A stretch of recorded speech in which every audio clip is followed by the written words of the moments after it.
Hi, this is Chau, and I'm back again with another movie review. Recently, I had watched The Hangover, which I just heard so much hype about this film.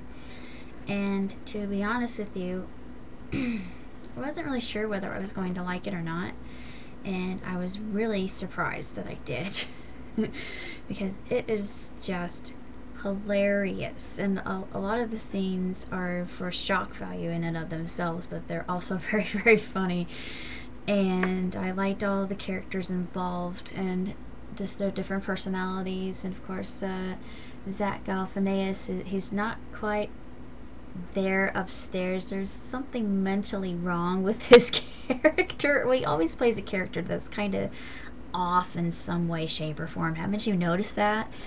Um, I thought it was a really well written movie, just really smart and well connected, because it's like a mystery novel. You're in pursuit of what happened to Doug. We need to find Doug. And that's basically the plot. Where what about Doug? It could have been called What About Doug? um, or Roofies. Yeah, that would be the other alternate title I would call this movie.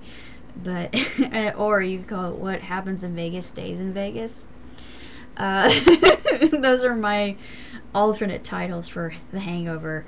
But I have not laughed that hard in a long time, and I loved all the characters, and they all had just exceptional one-liners. And one of my uh, absolute favorite characters was Leslie Chau, and I just love him. I don't know what it is about him, but he's just this angry little Asian dude, and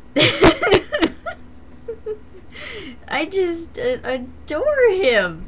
And I just thought it was so funny when they tried to make amends and peace with him, but he just beats the crap out of all of them with a crowbar, and well, one of them. And it's just funny to see that. It's just comedic. A lot of it is cheap laughs, but some of it is just, what the heck is going on here?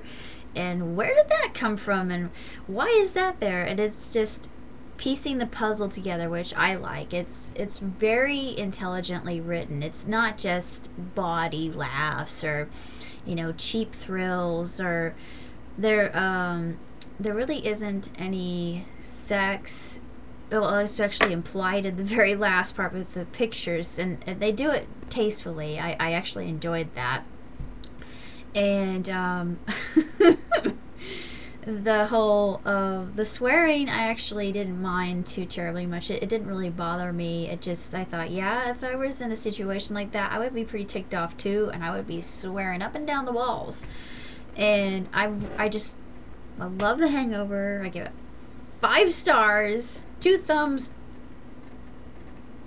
up, out of the roof, way to the cosmos. And I wouldn't recommend it for those who are easily offended. And I'm not easily offended myself, but I'm really picky about my comedy, but I really adored The Hangover, and I just laughed, and I'm still laughing about it, if you can believe it.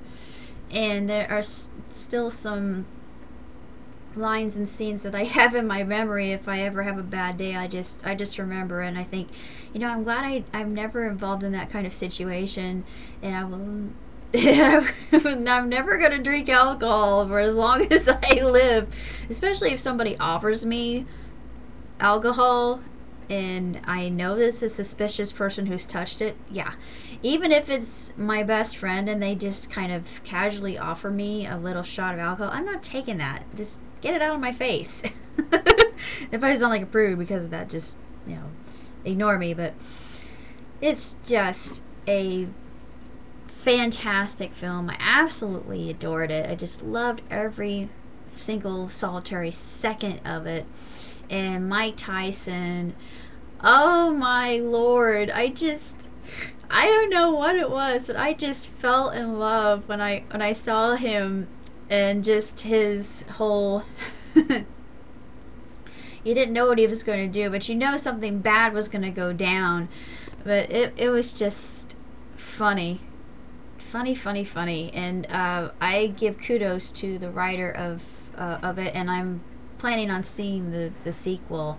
I haven't seen it yet, but I do have it on pre-order, and it's coming out on the 29th, so I will be watching it, and I will definitely do a review of it. But I've gotta say, it's the funniest movie I've seen in a long time, other than the one I uh, reviewed earlier this weekend, Tower Heist, which I think is really intelligently written, witty, and it's very smart in the way that everything's pieced together, and um, it's poetic justice. This one is along the lines similarly of that. It's just a lot of the scenes in of themselves are funny if you take them away and have them by themselves.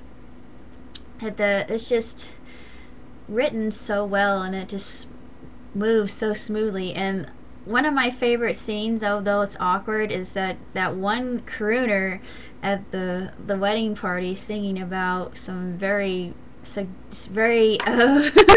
direct sexual situations, and it's like and I was just dying. I couldn't believe I thought but see, it's mainly done for shock factor, and I really enjoyed that. It was just still different than what I was expecting, and I just thought it was a laugh riot. And it's just, if you have a bad day, then I would definitely recommend The Hangover, because it's gonna take your mind off of whatever you're going through, and it's good to laugh and get those endorphins going, and you'll live longer. So I prescribe The Hangover to everybody who is having a crappy day. Watch it now. That's my physician's orders for anybody who's not feeling too well. So, you can take that to the bank if you want to. Because I think that's pretty good advice.